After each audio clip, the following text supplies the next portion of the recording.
ગુજરાતમાં દારૂબંધીના જે દાવાઓ છે તે પોકળ સાબિત થઈ રહ્યા છે। અલગ અલગ જગ્યાએથી દારૂ ગુજરાતમાં ઘુસેડવાનો પ્રયત્ન કરવામાં આવી રહ્યો છે અથવા તો ગુજરાતમાંથી જ ભઠ્ઠીઓ પકડાઈ રહી છે। પહેલા સાબરકાંઠા, પછી ખેડા અને હવે કડીમાંથી આ દારૂનો વેપલો પકડાયો છે। કડીના અચરાસણ જીઆઈડીસીમાંથી નકલી દારૂ બનાવતી ફેક્ટરી ઝડપાઈ છે। કડી પોલીસે રેડ કરીને વિદેશી દારૂ બનાવતી ફેક્ટરી ઝડપી પાડી છે। તો મેકડોનલ્ડ રોયલ ચેલેન્જ નામની બ્રાન્ડના લેબલ મારીને આ દારૂ બનાવવામાં આવતો હતો। તો બુડાસણ ગામનો ગગન પટેલ આ ફેક્ટરી ચલાવતો હતો। તો પોલીસે ગગન પટેલની ધરપકડ કરી છે।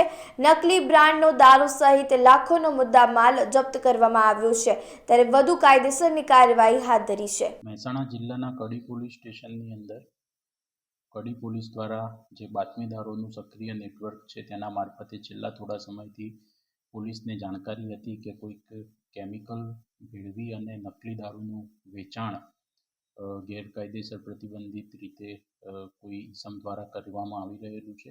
જે ઇન્ફોર્મેશન છે તેને ડેવલપ કરી અને પોલીસે તેમાં વર્કઆઉટ કરતા અર્લી મોર્નિંગ આજે સવારે પોલીસે જગ્યા ઉપર રેડ કરેલી હતી।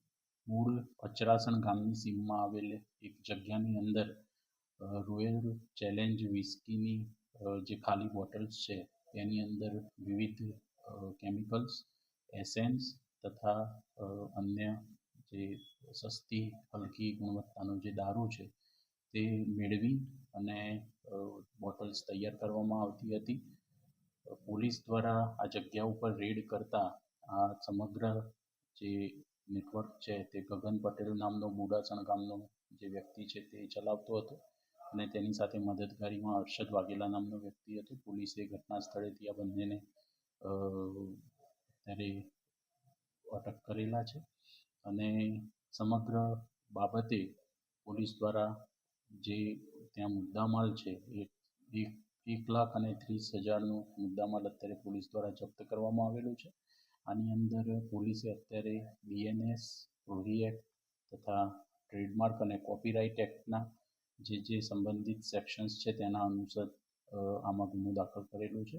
આ કેમિકલ્સ ક્યાંથી મેળવવામાં આવતા હતા, છેલ્લા કેટલા સમયથી આ નેટવર્ક ચાલતું હતું, આની વેચાણની અંદર કોણ કોણ આની અંદર સામેલ હતા, તેઓએ ક્યાં ક્યાં આ વસ્તુનું વેચાણ કરેલું છે, આ સમગ્ર બાબતે પોલીસ અત્યારે તપાસ હાથ ધરી રહી છે।